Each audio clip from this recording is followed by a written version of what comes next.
as I'm coaching anyone, and Sam is our case study today, that athletes, and in fact humans, we all tend to lean into our strengths.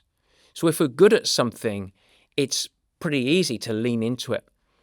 And we are less likely to go on a limb and expose ourselves. That word expose or exposure is really important. Expose ourselves and get uncomfortable to develop our weaknesses.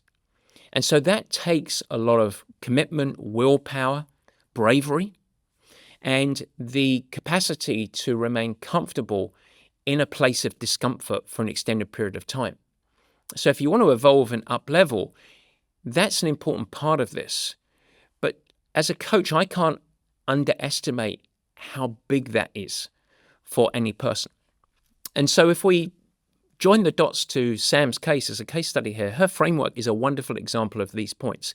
She loves riding, it's her strength, but also her weekly rides are done with friends, either remote with video or in person. So that's really human, that's organic, that's great. And in addition, it's no surprise that she doesn't lean into her weakness. It's her swim. She doesn't like it very much. Progress has been slow, but also swimming training hasn't been traditionally a source of community, fun, enjoyment, connectivity. She doesn't have much of a support network. She doesn't have a sense of accountability. She swims alone most of the time. And so if I looked at Sam's performance progression through a clinical lens, purely through a strict performance vision, I could highlight many areas of potential improvement. What did they include? Here they are. Number one, the swim, a clear weakness. It hasn't been nurtured. There hasn't been a big enough commitment. So swim is a weak point. Strength, too much of a supporting cast member in her overall journey. Now she's navigating perimenopause, or at least starting to. And so strength is going to be an ever increasingly important component. And right now it's kind of the supporting cast. She does it year round, but it certainly isn't done with real intention and focus. Number three, while her riding is strong, her craft of riding could improve. So she's got more power, more strength, more speed than you can ever imagine. But it all stems just from her natural ability to generate high torque consistently over time. She isn't a craftsman on the bike, so she's not really yielding the best speed return for her fitness level and a natural propensity to generate power. And so there's an opportunity to grow her strength to even more of a weapon. And that's a third area. Number four, she could benefit from more run speed and some specific strength-based run sessions for sure. Her running is consistent, strong, but it isn't fast yet. I'd also say number five, that she's slightly underfueled relative to her training demands. So there's a big nutritional component. Her race fueling would benefit from a little bit more focus.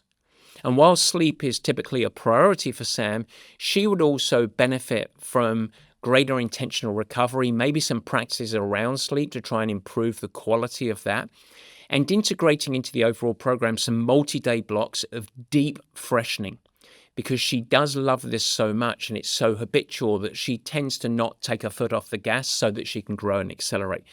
The list goes on for her. There is not a list, there's not a limit on the things that we could work on. And it sounds like a lot, yeah?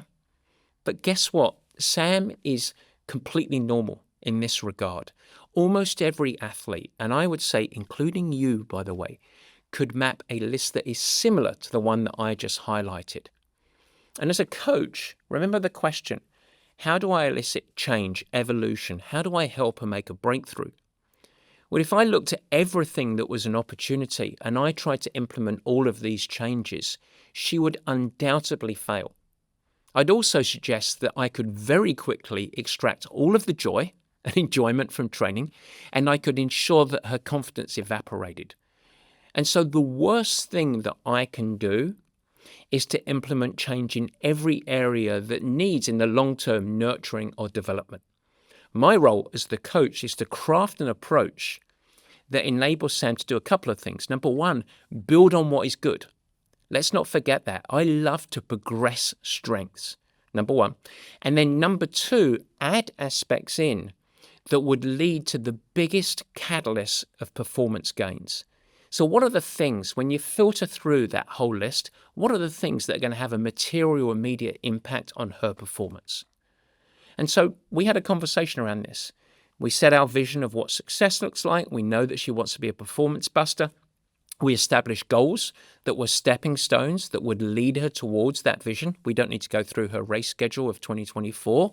That's not the interesting part of the conversation. But then we had a discussion, Sam and I, collaboratively, to get side by side into a pathway of a set of priorities and commitments that we were going to focus on. And what I want to discuss today is Q1 of that program. So Q1 of 2024, about a year ago. And out of that whole list, I had three main components. Okay, three main components. Two of them were training related. One of them was more lifestyle related. And that was it. These are your priorities. We're going to go status quo with everything else. We're going to continue with our regular training program. But these are the three things that I'm going to have you have laser focus on a time-bound project that would lead into subsequent projects as we go on. Can you guess what they are? Number one was a swim project. That was very clear. It was a weakness. And ultimately, for her to be up at the consistent performance level or podium level, or if she wanted to have an impact, getting into the top 10 at the 70.3 World Championships, she couldn't carry on with a swim that was such an afterthought. And so that was, for me, a non-negotiable. That was number one. Number two, and you were thinking it was going to be strength, but it wasn't. Number two was what we called a bike booster project. Actually develop her strength. Take what was in her wheelhouse that she loved and drive it. Make it a real weapon. And number three is what we call food for fuel.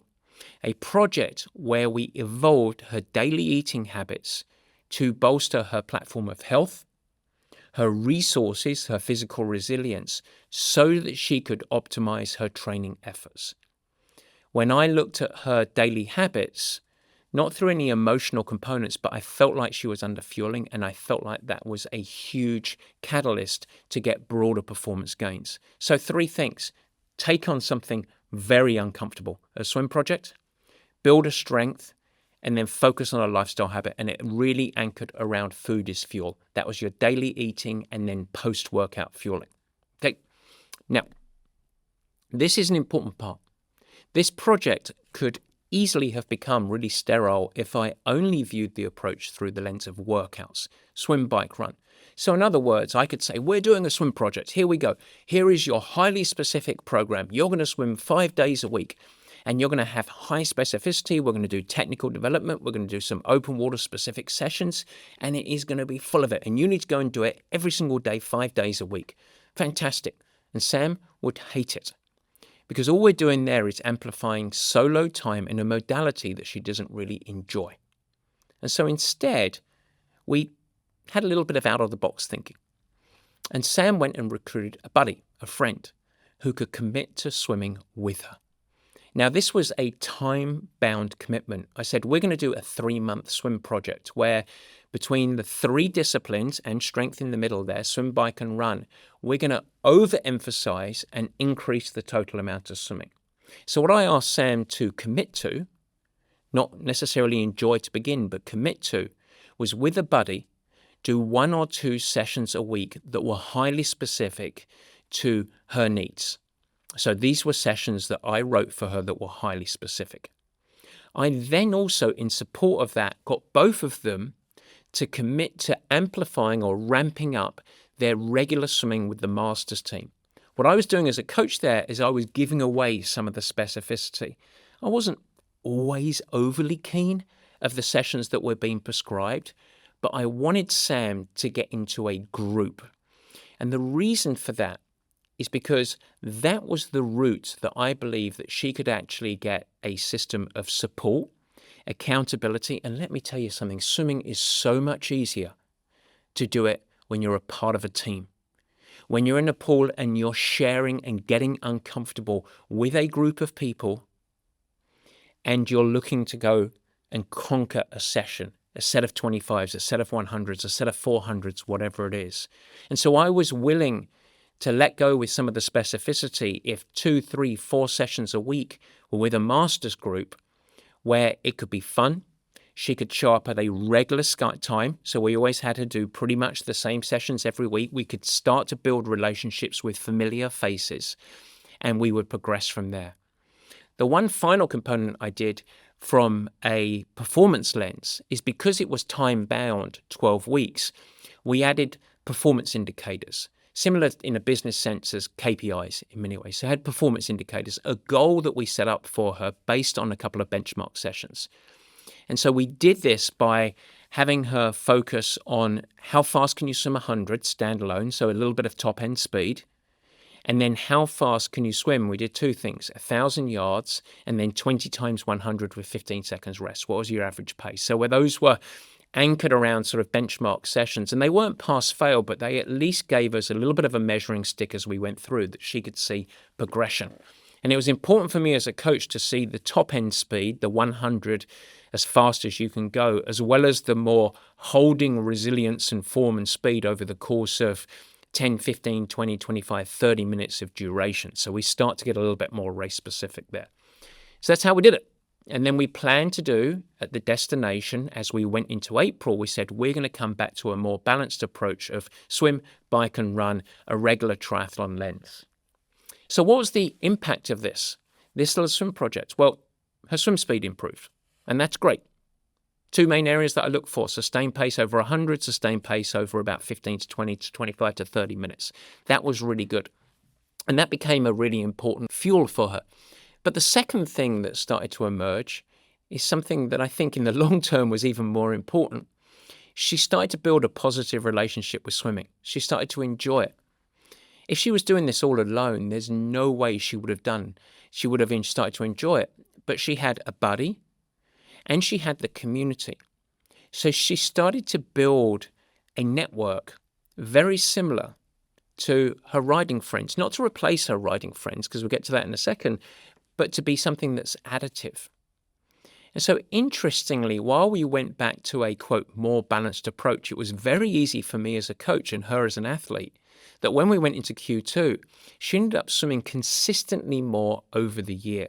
Rather than 1 or 2, I would say, pretty low-level swims in 2023, she was swimming 3, 4, 5 days a week. She was loving it. She was asking to include the sessions. And the sessions she really loved were the master sessions. It was great. So we started to go to just 1 really specific swim session a week. It was great. In other words, this practice, which is a big part of swim, bike, run, as fast as you can go, the swimming portion, it became a habit. And I think a big catalyst for that is because she had such a network of support and accountability, let alone fun, doing it with others. So that was our swim project that we took on. Now the bike focus. She's already strong, so why would I get her to take on something like this? Because I wanted to build her confidence, and I saw the opportunity to make her strong, stronger. When we work with leadership teams, we talk quite a lot about going from good to great to world class. Well, she was good. I wanted her to go to great. And so this was something that was emotionally really easy for her. The swim project, out of your comfort zone, very challenging. It forced real growth. She didn't enjoy it until she enjoyed it, until she started to really gain traction. The bike, come on. It's almost like a gift. You're good. I'm going to make it great. Let's go and do it. But what did she need to do that? Well, twice a week, we infuse some high specificity on her video-based coaching. So that was with me coaching her live on the Purple Patch platform. And that includes 2-way video. That also includes highly specific sessions of terrain management, so learning how to get best speed return relative to whatever fitness you had. And this was really important for Sam because she had to join the dots and learn this. She had all the power and resilience in the world. But I knew as a coach that I could get more speed out of her with a smarter approach. I also wanted to dial in a broader perspective of what it meant to be great on the bike, not just output, but chasing speed. And that became really important.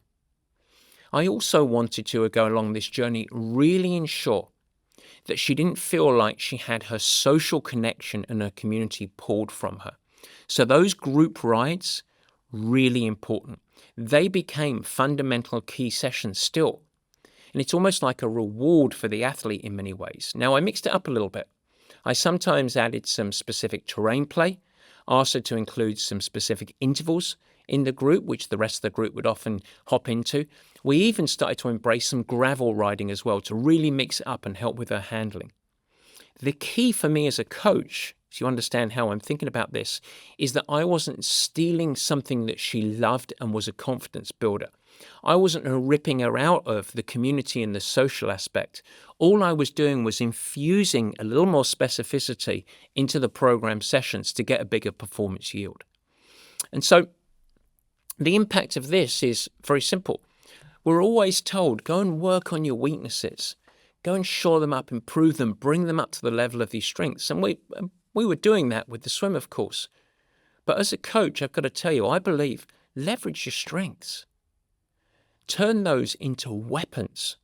And I saw the opportunity to get a huge performance yield, almost cheating the code. And the cheat was just terrain management. How to actually handle her machine better with a touch of specificity so that she can go faster.